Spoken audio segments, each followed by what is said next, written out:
talk is I would talk a little bit about what I do now, why I also think it's important work, and what I hope people will take with them onto their next jobs and their next steps. And then at the end, I will talk a little bit about how I got each of the jobs that I got, because sometimes there's not enough real anecdotes of how we actually go about getting those jobs. So starting with who am I? My name is Sofia Delgado, and right now I am regional audience and content editor for NewsWest. I work with 4 counties. One of them is Wiltshire, so Swindon Advertiser, Wiltshire Times, Wiltshire Gazette and Herald. Those are some of the titles I work with, but I also work with Oxford Mail, Baxter Press, Reading Chronicle, and a few more titles. So I work across several websites. I previously worked for the Daily Express, Build It magazine, and a media startup called This Much I Know. And I'm also a Kingston University graduate a while ago. I came from there. So what does a regional audience and content editor do?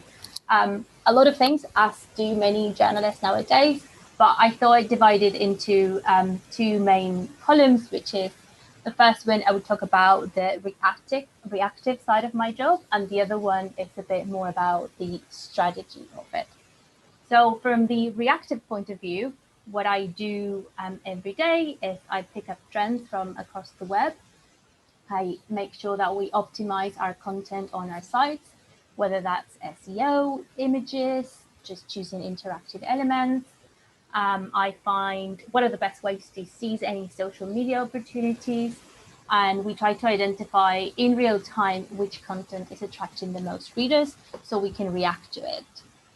On the more strategy side of things, I help these local newsrooms with their digital strategy. So they've been working on print for a very, very long time, and we're trying to have a more digital mindset. So we identify new digital tools and storytelling techniques. Is there a different way to tell the story as you would have done it on your newspaper? And I help them as well identify the workflows of how that could actually work, and what their news brand from a digital point of view is. Where do we want these voices heard in which digital spaces? I also help them challenge a bit of these more archaic mindsets which come from print, which is a very strict style of how we write our stories. They don't always work like that on websites, and we try to change those things. Now, I also train staff on all of the above. So I have several trainings throughout the years, throughout the months, where I just talk to everyone about all these different bits so that they can be equipped to react themselves and to strategize themselves and to bring new ideas as well. Because I'm happy to bring new ideas, but I'm sure someone would pick up on things that I haven't seen and that the rest of the team hasn't seen. So we definitely want to encourage everyone to come with something new and help us keep changing that landscape. Now, my next point is that I'm going to talk about analytics a little bit, and what they are and how we use them in the newsroom. So what do analytics tell us? They can tell us which stories are attracting the most readers. They can tell us how long people spend reading our stories, which stories people share the most on different social networks, what readers are coming from Google and what things they're looking for. And they can also tell us where they go next after reading our story. Did they stay on our website? Did they live? Did they click on a specific story? So all of these things, we have data that can tell us exactly what people are doing. Now, these are 2 stories from the same newspaper, so from the same website. And what I wanted to get a bit of a reaction, and that's why there's 2 different emojis. If you can tell me which one do you think got the most views, whether it was the pranksters in Swindon with the mannequins, or whether it was the 104 homes planned on an ex-landfill site. So if you can react to which one do you think got the most clicks?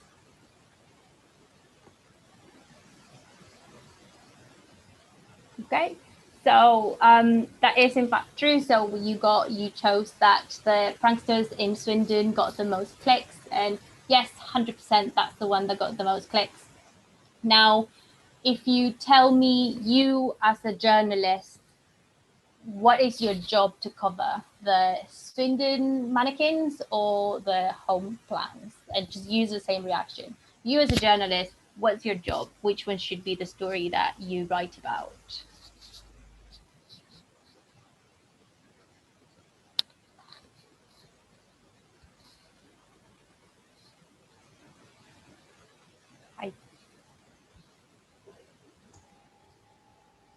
Yes, go ahead. Can I speak now? Yes. Sorry, Sophia, just say that again. I was trying to unmute myself. Oh, sorry. I was saying, so you said that the pranksters in Swindon was the one that got the most clicks. Now, if I say you as a journalist, your role is to write about which of these two topics? Which one would I prefer? Yes. So you go, this is my job. Which one would you go for? Probably the one on the right. So the homes? The homes, yeah. Okay. Right. Yes, 100%. So that's your preference. The reality is that your job is to write about both. You know, if you're in a local newspaper, you will be asked to write about both, most likely, for different reasons, and both are good reasons, which we'll explore next. So, page views, high page views. You know, when everything goes viral, and there was a time where everyone was, saying, "Oh, BuzzFeed is terrible. They're always writing about kittens," but they also had a really good investigations. But thinking about why high page views count. They are important because the more page views we have, that means that we have more ad revenue. And at the end of the day, that's what is paying our salaries. So we can't, unfortunately, that's just how it works now. And it's a reality of the jobs that most people will encounter. You cannot say, I don't want to write for, I only want to write stories that are not getting a lot of views. That's on the one hand, on the more specific, business side of things.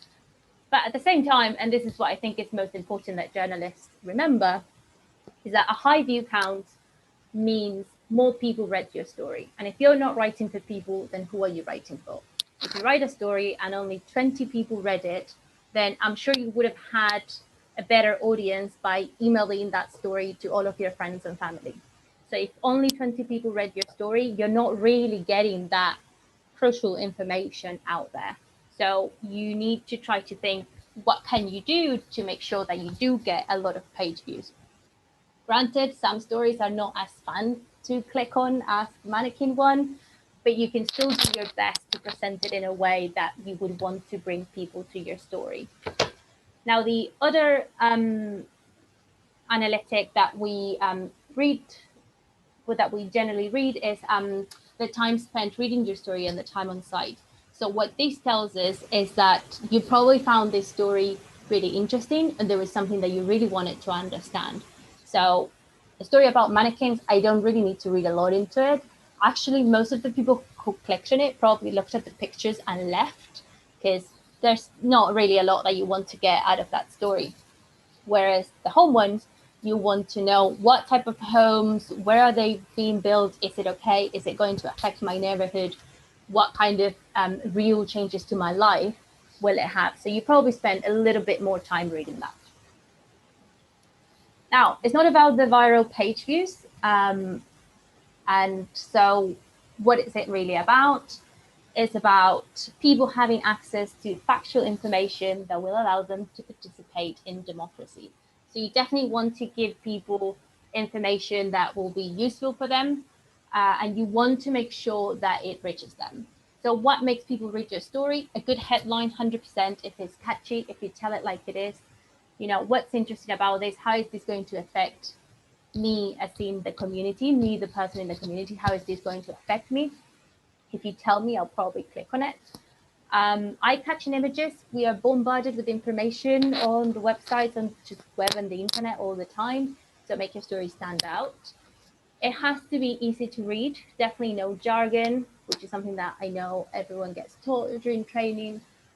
Short paragraphs, depending on what type of storytelling you're choosing, kind of shorter sentences.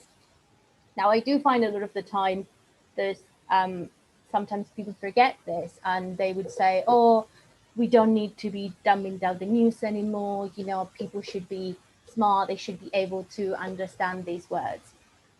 Now, if that's how you feel about it, then become a teacher and just make sure that people get that level of education.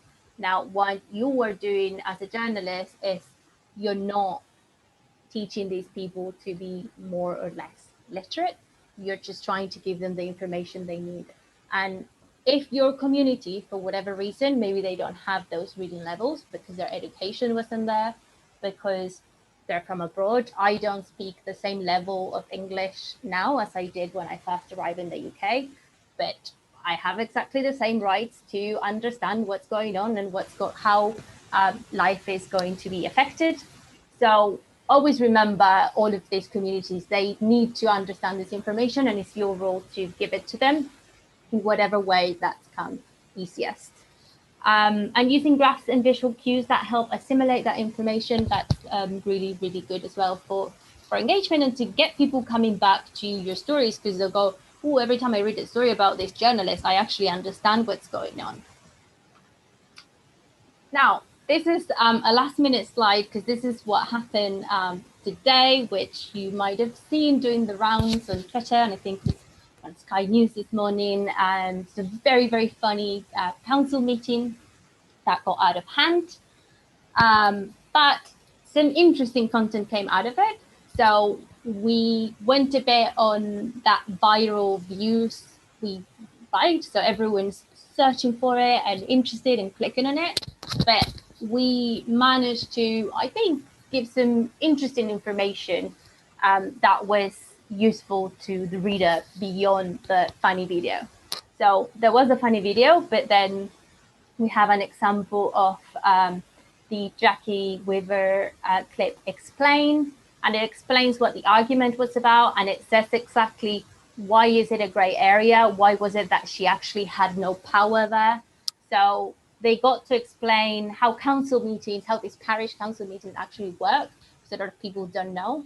So there you go, a funny clip allow us to give a bit more practical information to people about how their community and democracy in their community works. We also had a story about all the Oxfordshire meetings you can attend. So, you know, if you want to see something fun like that, most of the time you'll get council meetings that are a bit more dry. But if you want to join, these are all the ones that you have in your area that you could be joining. And then we also did a look back at other scandals in other areas of the country, because trust me, there are many in all of these meetings. So again, we just took what's going viral and made it interesting for people to read on other topics that most of the time it's really hard to sell council meetings because they can be a bit dry. And if you're using a lot of jargon, it's definitely not the type of things that people click on the most. Now, digital, why I love digital media is because it opens so many doors. One of them is interactivity. So these little bits that I put here, if you were actually looking them on the website, they're all things that you can click. So you have a first graphic that's showing the spending activity by one of the councils. The second one, it's a map of all the properties owned by Bracknell Forest Council. So that one's where that blue pin is. But for some reason, it had all these properties quite far away. So that piece explains why does the council have all these properties that are so far away? It turns out they just rent it out and that's money coming for the council. But it helps you get an idea of just how far these properties are. Then we did tiles map, so you know, just check which area you're in. Obviously now we're all in lockdown, so that is not doing the rounds anymore. And the other one, how Salisbury COVID infections have changed since lockdown. That one's actually, you can slide that little white line and it shows you kind of before and after how it changed. So again, this is all information that is written in the copy, but it really helps you understand what you just read, particularly if it's anything numbers, with there's so many of nowadays with everything COVID. It just really helps you, helps your brain assimilate that information a bit more. Now, digital, it also opens the door for you to have conversations and really understand your audience. So these are some examples as well. If we've asked people to send their pictures of what lockdown meant to them, and then we can also understand, how are they feeling? Because also depending on what type of pictures they're sending you, they're having a good time or a not so good time. But then we've also asked them, how can we get people to come back to Oxford City Centre? Do we need free parking? Do we need more activities? Just tell us your idea. So again, we get a feel of what the people in our community feel should be the changes applied to the city. Most of the times, all of this, we turn them into stories. Business planning, staying open for takeaway. We did a story that a lot of people read a lot because it's, just some useful information. Where can I get a takeaway in Oxford if everything's closed down? People would search for that on Google and then they found a story. And then another one that we did is, what are your questions about Tier 2? That was when Slough was the only one that was in Tier 2. Well, everyone around it, all the other councils around it were in, I think, in 1. So everyone was a bit angry. It's like, well, why are we here? And so we asked people, what are your questions? And then we did a story where we said, okay, we're going to answer your questions. So all the questions that you had, some of them we put them to experts. Some of them, this was our local democracy reporter. So he was already very aware of everything going on with the council and the numbers of contagion. And he just put all of that information back to the readers. So again, you're writing for them, you're writing for your community. And sometimes we tend to forget, because we're always reading all this information all the time. We're working on a story for so long. We forget that the person who hasn't read it may have absolutely no clue what you're on about. So it's always good to go back to them and say, hey, what are your questions about this? Because maybe they're very obvious to me. I know the rules 100%, but maybe some other people don't. Now, another thing about digital that I absolutely love is that you can innovate and you can find new ways to tell stories. So right now with NewsQuest, we're experimenting a bit with audio. So we're trying to embed audio in our stories to make it a bit more interesting, whether that's someone talking, whether that's the sound of something or, a manifestation, whatever it is, just bringing some more color to it. And then also here, for example, we have a video. So that was a long report. I think it was like a big spread on the newspaper. And we put it on the website. We put GIFs, graphics, lots of really cute pictures. And then we went and did a video that was very short, but very straight to the point and very emotional, telling people how the hospital was preparing for the pandemic. This was in March, and it did really well. A lot of people, maybe people wouldn't have read it would have been maybe about like 1,000 words or something like that. It was a really long form story. Maybe some people wouldn't have read that, but they definitely watched the video and now they knew what was going on in their local hospital. And we can experiment on various platforms. So this is Instagram stories that we did for a story in Oxford about how many reports they had on domestic abuse during lockdown. This was as we were going into the second lockdown in November. So again, just finding new ways to put that story in front of people and in different platforms, because maybe they're on Instagram, but they're not coming to our website, but they will still get the gist of the story. And if they want to know more, they can come and read it. Right. Now, the second bit of this is how did it end up here? This will be a bit quicker and hopefully, again, some good advice that someone can take with them. So I went to Kingston University. When I was in university, I thought I wanted to work in magazines. So magazines was all I wanted to do. They're so pretty to hold and grab and to read. And I did, some modules on that. It was all very interesting. And then one day I think it was too early for a date. So I just went to the bookstore nearby and I was like, I'm going to go to the comic section. I didn't really read comics because I thought they were all about superheroes, but I had come across something. So I was like, I'm just going to have a look. And I found this one that said journalism and it caught my attention because it was like, comics, journalism, what is this? And turns out it was amazing. I loved it. It was really, really interesting. And it was Joe Sacco, who's a very well-known comic journalist. And that took me down a rabbit hole, I guess. So I went to my teacher and said, okay, I want to do my research on comic journalism because it's just amazing. I love it. And we talked a bit about what could be that research. And he said, I think what you should look into and what's really interesting is with new media, with all these digital things, is there a chance for comic journalism to evolve and to, become more mainstream? Because Joe Sacco has been doing this since forever, for decades. It's like, is there a way that maybe now with digital, people could use it a bit more? And so I went away and I did some research on that, and I found this magazine called Symbolia that unfortunately doesn't exist anymore, but it was amazing, and it was a rush I've been chasing ever since, because it was an iPad magazine that you would scroll really seamlessly, really nicely, and it was all illustrated journalism. So it's non-fiction with beautiful illustrations.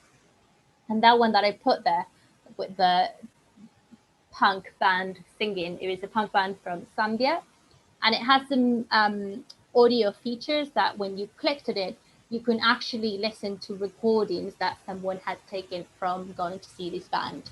So it was a very immersive, immediate experience, and I was like, this is amazing. I didn't know a story could do that to me, and I could feel that, involved with it.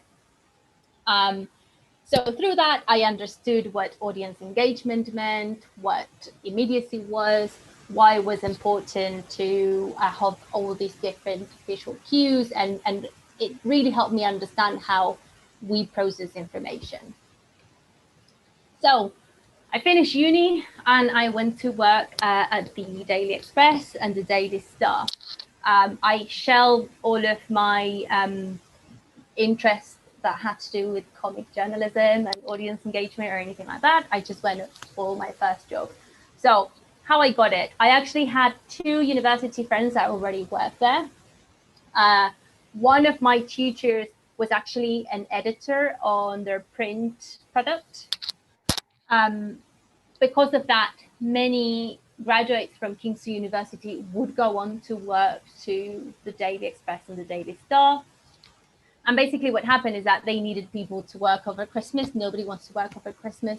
And then my friend called me and he said, hey, they're looking for people for like shifts. It wasn't even a contract, just shifts that they need to fill over Christmas. Can you do it? And I was in a PR job. So I got it. Basically, I left uni and I was so scared that I was so terrible at journalism and I would never be good at it, that I just went for a PR job that did not ask anything of me. So I just went for that, and I was there for 2 months and I absolutely hated it. Maybe not the job, maybe just the people that I was working with, whatever it was, I just did not like it. And then I jumped at this opportunity. I was like, yes, I work Christmas, I work whatever day. Let's just really go into journalism. So that's how I got into it. My point being that, there was some context there. So my friend called me, they were already there. My university was known to them. And from what I understand, they told me that they called up my tutor and they said, hey, do you know this girl? And I'm guessing he would have said, yeah, she's all right. I didn't have an amazing relationship with him, but I think it would have been in his interest that anyone who had been a student of his would get a job. So yeah, that's how I got that job. Now, I got I got a bit of burnout working at the Express. I think their politics didn't align with mine, and I worked there in the run-up and just after the referendum.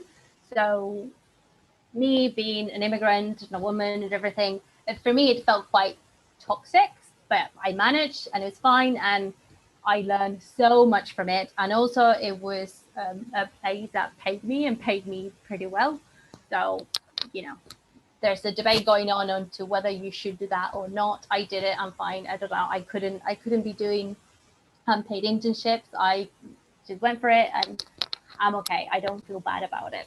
But eventually, I did quit. I was like, I can't do this anymore. So I went to work for Build It, which is a magazine. Finally, a magazine that I had wanted to do when I was in uni. And it was about homes, nothing related to news. It was like, I'm going to have a nice break. This is the life that I want. Now, the interesting thing about this is that I applied right out of uni. I applied to work at Build It magazine, and I never heard back from them. They just didn't bother answering.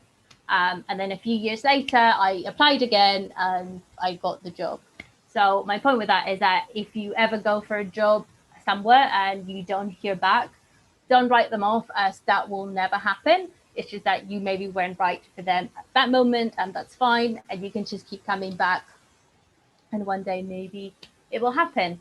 100%, they did not remember that I had applied. So it's not like you're saved in some blacklist that because they didn't want you once, they will never want you again. But yeah, I got the job, very happy. I did 1 year working with their print product. I did the 12 issues. And I said, oh my God, I hate print. It's just so restrictive. It's just so boring. That's my point of view. Obviously, everyone can love what they love. But that's when I really understood that digital was definitely where I wanted to stay and where I wanted to grow. So I was lucky that I got to take charge of their digital strategy. And at that point, I was in charge of the website and the social media. And I said, okay, I'm going to start experimenting. So how can I attract more readers to the website? How can I keep them exploring the site and going through all these stories that we want to tell them? How can I make their experience on the website more enjoyable? So all the information that I had consumed on audience engagement over the years, which I had never stopped doing. So while I was working at the Daily Express and while I was working in print, I was always reading about these things because this is what I was interested in. So I had followed the people who were talking about that. I followed the publications that talked about that. So all that information was somewhere there, even though it wasn't part of the job that I could do. But then I had my chance and I explored everything and I really got to understand how it works. Like, I'll try this, I see if it worked, great. If it didn't, then chucked it out and move on. Now, after that, I went to This Much I Know. I did find eventually I did want it to go back to news because I like that pace and that felt more me. So I went to this startup. Now, this startup is very, very interesting and it's all about innovation. So I applied for the position. Again, I didn't hear back, but I just really wanted this job. So I reached out to the CEO on LinkedIn and I said, hey, I think maybe you have filled the position, but I just wanted to say, love this project, absolutely 100%, really, really interested. So she said, okay, let's have a phone call. So we chatted on the phone. I basically just said, I love this, I love engagement. And because I had followed similar publications and similar things from around the world, I just demonstrated to her, like, I'm really, really into this. And she said, okay, do some trial run for me. We'll meet. We went also to a march and manifestation in central London that we recorded and we did interviews. And I got hired. And again, once there, I learned loads. And it was very interesting, very intense. But again, this was a job that I really, really wanted. So I apply through the right means, and then I also reach out to her. Now, I wouldn't say do that all the time because some people may get a bit pissed off. It really depends on the person. But I figure, what the hell, have nothing to lose on this one. Right. And then I went on to try my luck with NewsQuest, which was yet another job that I thought, oh my God, this is my dream job. I really, really want this job. So I went on to application overdrive. So what I did is I emailed my job application to the person that I had to email, that said on the advert. It said, please email Amanda. And I emailed Amanda. And then a few days later, like the next week, I just found who my boss would be. And I just emailed him and I was like, hey, I really want this job. And I also emailed him. Again, doesn't always work. But if you feel that that really, really is your passion and where you want to go, you have nothing to lose. So what I did, my cover letter for this one was a video of a WhatsApp chat. So I just recorded my screen talking to a friend. It was just me with two phones. It was very stressful. It took me a long time, but I managed. I got the script, and I just basically have a WhatsApp conversation with someone where I'm telling them I'm just chilling, but I found this job advert that I think is everything I want. And I kind of explain why it's everything I want, just saying, oh, I've worked here, I've done this, and blah, blah, blah, blah, blah. And again, I brought a bit of engagement. Why did I do this? Because the role was about this type of things. I don't think I would have applied this way if it was something to write about finance, because they would have said, you are crazy, go away. But I thought this was perhaps, hopefully, what they were looking for. And I also grabbed one of their stories from the website and I turned it into a TikTok. So that's actually the only one TikTok I think there's of me, and it was a draft and only my boss has seen it. So yeah, that exists. And again, I thought maybe this will catch their attention. So two things. I thought this was probably, hopefully, what they wanted, but also I thought this aligns with what I want of that role. So if they would have told me that's too out there for us, then maybe that wasn't the job for me, because that wasn't what I wanted to bring to the equation. So again, I did this because I really, really wanted this job and because I thought it would make sense for the application. It doesn't always work. It's not foolproof, because I have tried the Quickie application before and also never heard back. So just choose when you want to do that. But yeah, that's kind of how I got to all these jobs. And then obviously that's my Twitter at, if anyone wants to ask me any questions. And if anyone here wants to ask me any questions, I'm happy to answer. Well, no, thank you so much for that talk. That was brilliant. That was really, really good. Did you have you just prepared those slides, or have they been ready for ages? I prepared them last night. I went to bed at like 1:30 in the morning. Yeah, but and also, as I said, because I do trading, I do slides all the time. So yeah. Yeah, I mean, I was actually laughing because literally, as you were talking and you had the slide up about the Zoom call that's been in the news, a WhatsApp message flashed up on my phone, and it was my dad messaging the family chat saying, "You've got to see this Zoom call." So that's topical. That is topical for you. Yeah. That went everywhere. Everyone's reading about it, and that's why we tried to, as I said, kind of jump on that trend, but hopefully offer something different and not just watch the video, which you would have seen everywhere, but saying, hey, other things that you could read about the video. Can I ask one question, which is just how NewsQuest fits into local publications? Because I actually, when I was looking for speakers for the conference, I found you through the Gazette and Herald, which is actually, was my local paper because I grew up in Chippenham. Yeah. So that's how I recognised the title. So how does NewsQuest interact with those sort of local publications?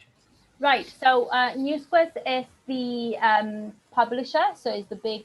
So it works with regional, but it's at a big national level.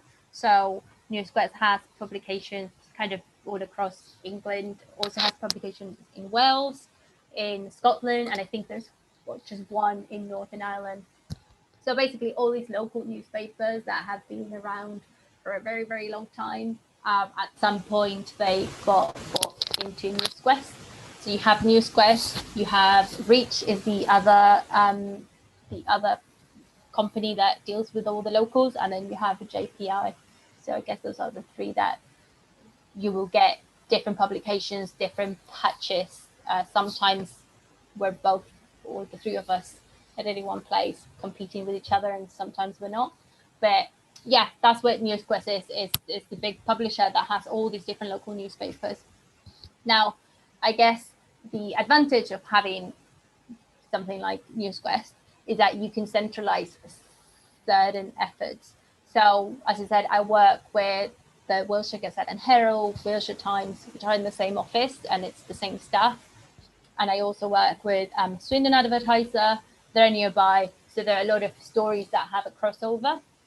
But then the Salisbury Journal, I don't work with them, but I have a colleague doing the same job that I do, and we all communicate. So if there are stories that can be shared across journalism, there's we don't have that much staff anywhere, so it just means that we, I guess, optimize a bit of that, and any learnings that I get from working with all these different newsrooms, I can take to the other one. So if I learn something in Oxford, I can go to Bucks and say, oh my God, I realized this was happening because I experienced this with the Oxford team, but also it would be beneficial for you. And that's a bit of the part of the role and what I do and how I bring this different publications together. Just trying to help them as much as possible to keep their own voice. And obviously they're working on their own patches, but also if I hear, for example, someone is working on a story that's actually very topical, I can just go to another newsroom and say, hey, they're chasing this story that I think is quite interesting, and I'm sure you could do something similar on your patch. So talk to people in your area who are most definitely affected by the same issues that someone, globalization, we're all kind of affected by very similar things nowadays. So it really helps kind of sharing those ideas and learnings. Perfect. Okay. I mean, this is absolute cheating because I'm stealing a question that Uzi asked Robin in our previous talk. But Okay. What is your favourite article that you've ever written for any of the publications that you've mentioned? Favorite article that I ever written? I don't know. To be honest, for NewsQuest, I haven't written that much because I get to work with reporters and I get to help them a bit more. But I think one that I liked at the start of the year that I did with them, it was on domestic views. So it was a story about, we were again going into lockdown, and I think it was just as after Priti Patel said that, oh yes, if you're escaping domestic violence, you can actually leave your house, because that was a big topic back then. So I did a very long article that explain, what's legal, what domestic violence, how can it actually look like. And what I really enjoy about that one is that I put how you can access help, but I put not only, this went to all of our sites across the UK, that story, but it wasn't just about call, women's aid. It was like, if you're Polish, there's a specific charity helping you. If you're from like African background, there's a specific charity that can help you. If you're Latin, there's a specific. So I kind of went a bit of the extra step, just because I had experience working with one of these charities, and I just knew that that information tends not to be out there.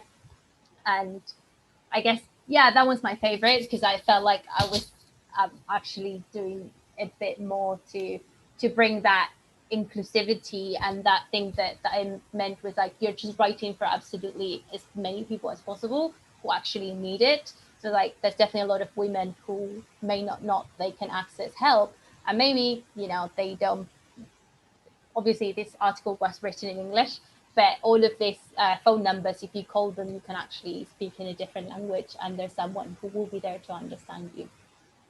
But yeah, I think that's my favorite that I've written for NewsQuest. I honestly don't write that much anymore, which is probably good. I never felt that comfortable writing, which is why I probably went down the route of analytics and numbers, and yeah, what made me feel a bit more comfortable. Perfect. Well, I think given that we're almost exactly on the hour, that was very well timed. I think we will draw it to a close. So thank you so much, Sophia. That was honestly brilliant. A really, really interesting presentation. And obviously, I don't think we have any questions in the chat because I can't see anyone in the Zoom call.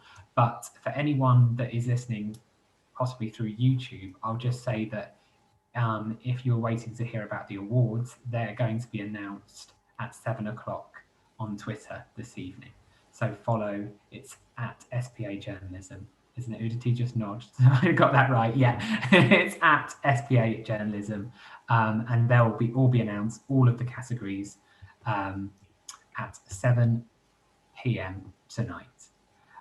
So that is the end of the Southwest Conference. Again, massive thanks to Sophia for giving such a brilliant talk. Thank you for having me, really. No problem. And yeah, I'm sure I will speak to some of you guys soon. All right. Okay. Thank you so much. It was really wonderful. Thank you. Thank